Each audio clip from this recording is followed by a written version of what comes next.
the largest prisoner exchange since the end of the Cold War. Among them is the Russian patriot, hero of Russia, Putin's friend Krasikov.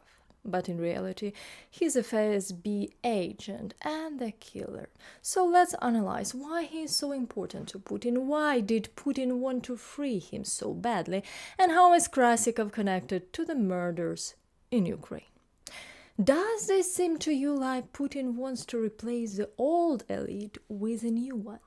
Just look at Patrushev, former secretary of the Russian Security Council, ex-defense minister Shoigu, and many others. Patrushev was removed from his position and appointed as Putin's assistant. Well, you know how many assistants Putin has, but it's of course necessary so people don't think that, everything is not okay around the great Tsar. Shoigu replaced Patrushev then.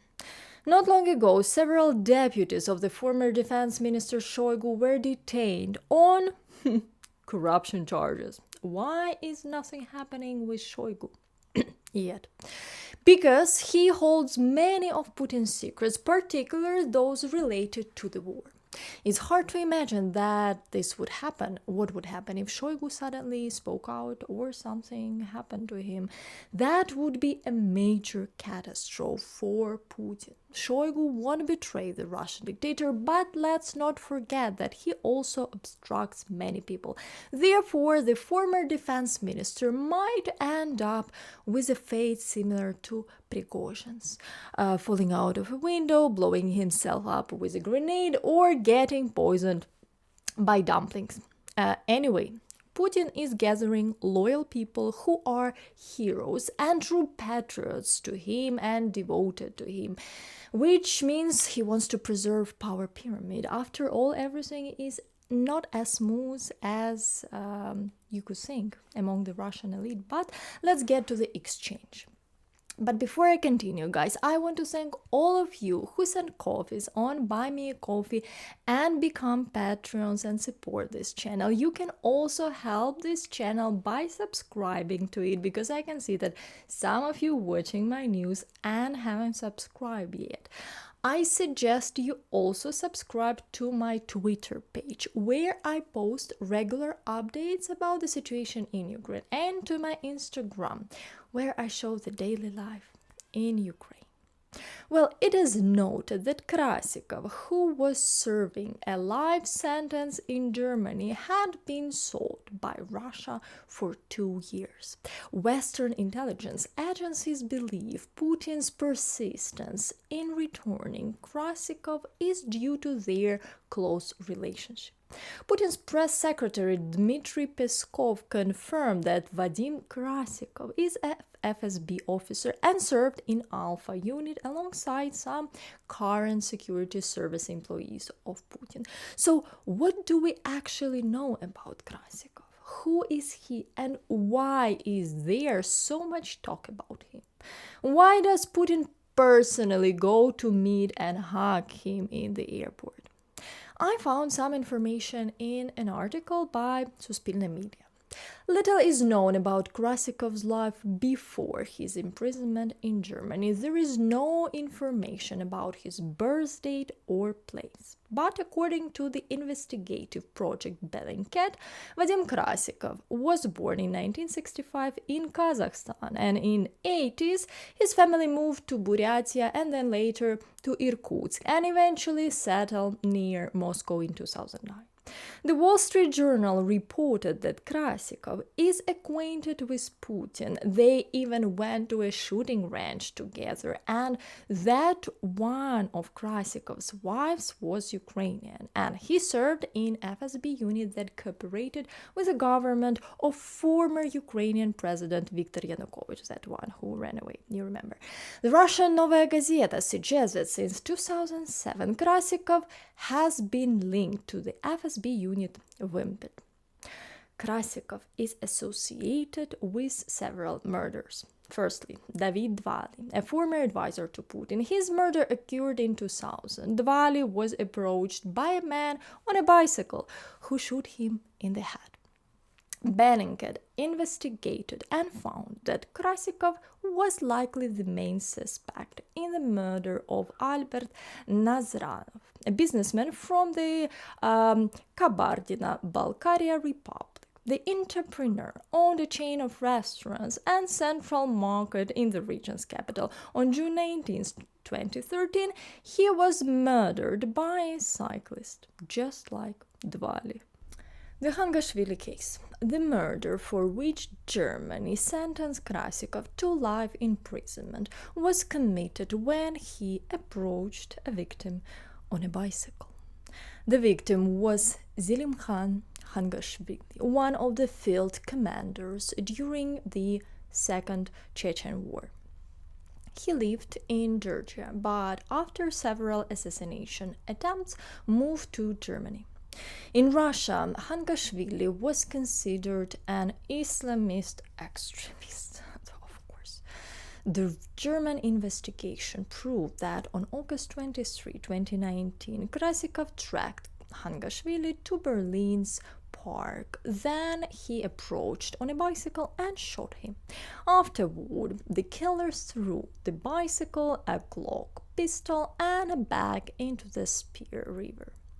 Witnesses called the police, who arrested Krasikov nearby. Investigators found his fingerprints on some items discovered from the river. Krasikov denied the murder and insisted he was a tourist named Vadim Sokolov.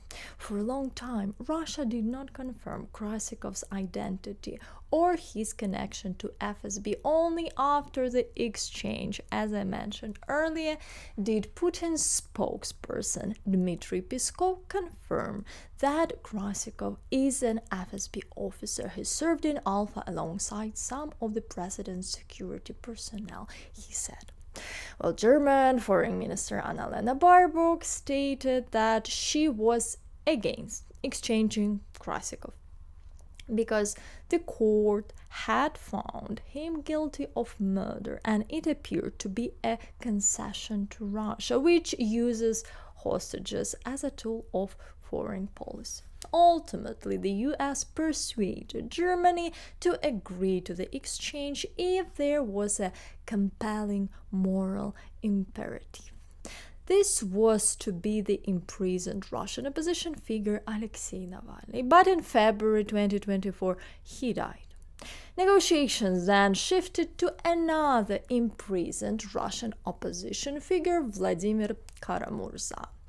The exchange of Krasikov was finalized in early June 2023 after Joe Biden discussed it with Chancellor Olaf Scholz. After the exchange, Biden acknowledged that Germany had to make concessions. Stefan Hebestreit, Scholz's press secretary, stated that the decision to exchange was not easy for Germany. While in prison, Krasikov was completely confident that Putin would rescue him. After his arrest in Germany, Krasikov refused to cooperate with the investigation and once told the guard, "The Russian Federation won't let me rot in prison." Why Putin was interested in Krasikov? Vladimir Putin has hinted several times about his interest in Krasikov in an interview with American journalist Tucker Carlson in early February 2024. He talked about a person who patriotically eliminated a bandit in one of Europe's capitals, he said. At a press conference following the Russian presidential elections, he said he was ready to exchange the deceased opposition figure Navalny for some people in prison in Western countries. But what else is known? It is suggested that the dictator and killer have known each other since Putin was deputy mayor of St. Petersburg in 1994, when Krasikov was his bodyguard. According to the brother of Krasikov's second wife, they were so close that they even went to the shooting range together. He told his family that Putin was allegedly a good shooter. According to reports, Krasikov led an luxurious lifestyle. His wife boasted that her husband frequently changed cars, Porsche and BMW, so quickly that she couldn't keep up. WSG knows that the Russian agent earned $10,000 a month and received so-called bonuses for business trips. Earlier, Western media reported that Krasikov was a member of FSB group that worked with the former president of Ukraine, Viktor Yanukovych. Intelligence official believes he may have been part of sniper team that fired on participants in the Euromaidan protests. There is also suspicion that Krasikov may have played a role in Putin's rise to power. It is believed that in the 90s he worked for the mayor of St. Petersburg, Anatoly Sobchak, and his deputy, taking actions against their political opponents. However, in February 2000, just a few weeks after Putin assumed the presidency, Sobchak suddenly died. The official cause of death was a heart attack, which remains just one of the theories. Relatives suspected that Sobchak was murdered. The publication notes that if the intelligence agency's suspicions about Putin's involvement in Sobchak's death are true, it would undermine the dictator's favorite trait, loyalty, which he supposedly values so high. Well, I'm sure he meant loyalty to himself, not necessarily to anyone else. So Krasikov is likely to have a brilliant career, either political or business, but most likely Putin will find a place for him closer to himself, given that he went to great lengths to bring the killer back to Russia.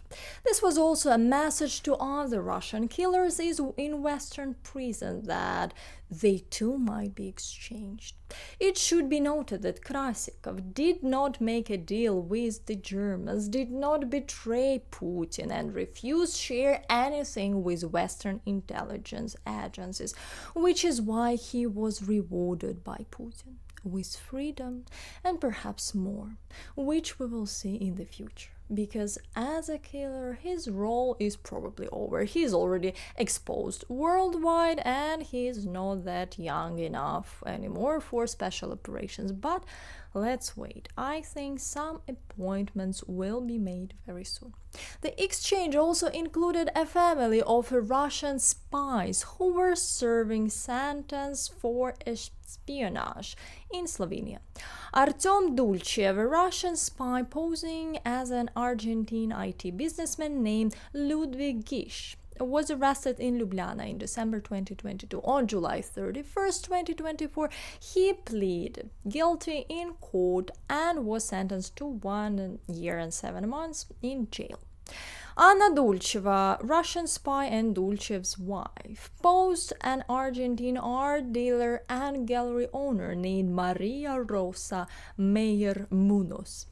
She was arrested along with her husband and received the same sentence. The Dulchevs lived in Ljubljana to travel freely to neighboring NATO and EU countries. They passed orders from Russia and brought cash to other Russian covert agents. The Dulchevs were officers of the Russian Foreign Intelligence Service, recruiting spies who later posed as citizens of Western countries. In 2022, the Dulchevs were arrested. On their computers, authorities found encrypted communication programs with Moscow, so secure that neither Slovenian nor American experts could crack them. Their refrigerator had a secret compartment where the spies stored hundreds of thousands of euros in new banknotes. Artyom and Anna Dulchev have 2 children who went to Russia with their parents. When the couple was arrested, the children were in foster care. The children of the Russian agents who were brought to Moscow during the large-scale prisoner exchange only learned they were Russian after the plane took off. This was reported, actually, by Putin's press secretary Dmitry Peskov. That's why Putin greeted them in Spanish with Buenas noches. The children of the Russian spies asked their parents who was greeting them. They even didn't know who Putin was. The Washington Post noted that the children of the undercover spies who returned to Russia as a result of the exchange saw their parents were Argentinian. The newspaper writes that Russia highlights the alleged ignorance of the children as a symbol of their parents' commitment to Russia in its escalating shadow war with the West. It's certainly sad for the children. First, you find out that your parents are Russian spies and you're flying to Russia, then you realize you are not a citizen of neither Argentina, not EU, but of some shithole called Russia. I mean, I would cry too if I were them. In general, I think this is interesting information, guys. Write in comments what you think about this exchange, whether it will somehow improve relations between Russia and the US, or it was just for Putin to create the appearance that dealing and negotiating with Russia is possible. I read all your comments. That's it for today, and I want to thank all of you for supporting Ukraine, watching Ukrainian content. Please like this video, and if you really liked it and you want more videos like that, you can support the channel's development on Patreon or buy me a coffee.